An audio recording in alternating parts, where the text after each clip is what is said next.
nombre es Licia Noriega Asensio, soy estudiante de la Escuela Normal de las Huastecas y actualmente curso el segundo semestre de la licenciatura en Educación Primaria.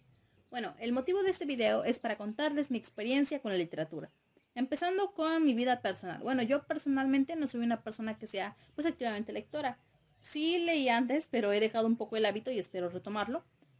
Yo personalmente me interesé un poco por la lectura cuando tenía 8 años. En ese entonces yo tenía un profesor, era un profesor interino, el profesor Jesús. Él nos enseñaba técnicas de lectura.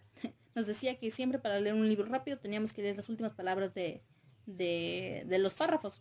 Justamente de esa forma íbamos a memorizar más rápido lo que estábamos leyendo. Y realmente sí funcionaba, pero dentro de esto, el profesor nos mostró un libro que se llamaba Los porqués de la salud.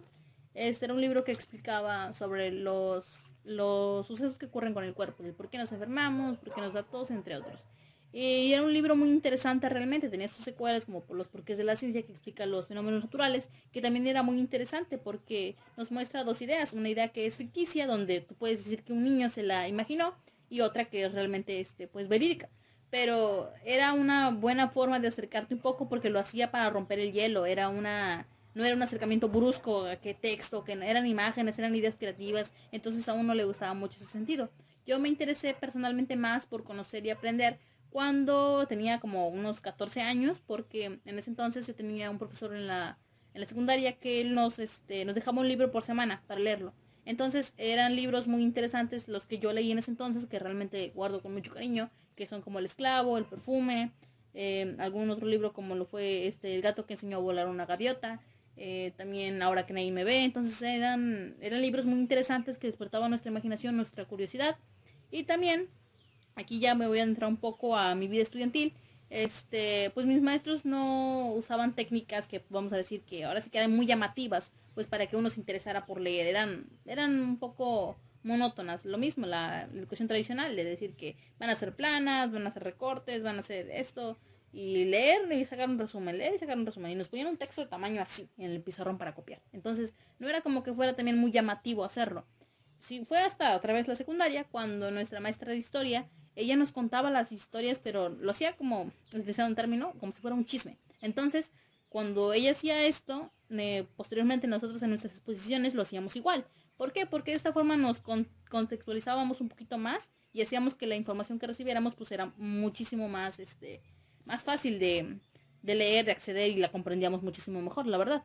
En la actualidad, pues quiero agradecer un poco en esta parte a mis maestros porque he tenido la oportunidad de que me recomendaran dos libros que realmente me han gustado mucho, el cual fue el Cuaderno de Pancha y el otro fue El Diablo de los Números, que realmente los dos me encantaron mucho.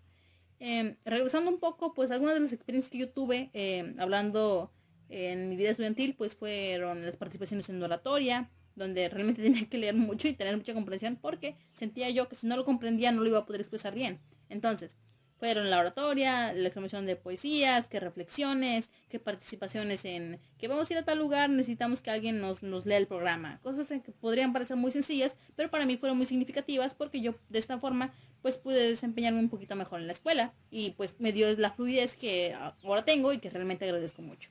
Y bueno, dentro de mi vida familiar, pues yo no podría decir que mi familia hayan sido personas que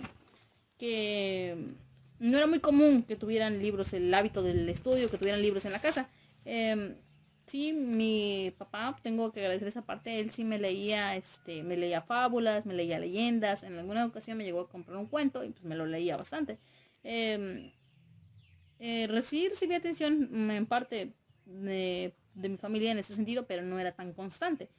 Y pues sí repasaba con ellos en la casa de vez en cuando, pero nunca fue tan así excesiva o que ellos se involucraran mucho. En dado caso, los únicos que se involucraron fueron mis hermanos, y eso fue porque me prestaban sus libros de lectura. Y bueno, para cerrar, una pregunta: ¿cómo puedo llevar o repetir esas experiencias que yo tuve en la escuela y con el enfoque de espacios poéticos? Bueno, yo sé que mis experiencias han sido muy significativas para mí porque realmente me han ayudado mucho ahora.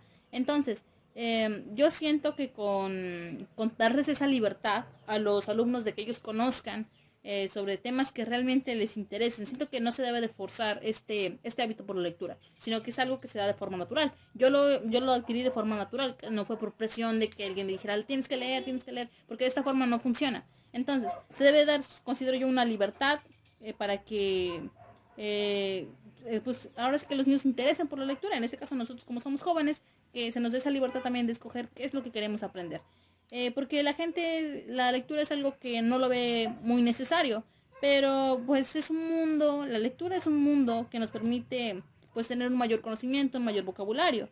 Y pues otra cosa también es que también el leer mucho después nos ayuda a poder expresarnos mejor, como un espacio poético que te da esa libertad de expresarte. Y pues qué mejor expresión que una poesía, ¿no? Que una poesía básicamente, pues son todas esas emociones conjuntas que tú puedes expresar de la mejor manera. Y no únicamente hablando de la voz, sino que también expresiones físicas y faciales. Entonces, esas han sido algunas de mis experiencias con la literatura. Espero poder seguir leyendo más, conociendo más y ampliando mi conocimiento en este campo.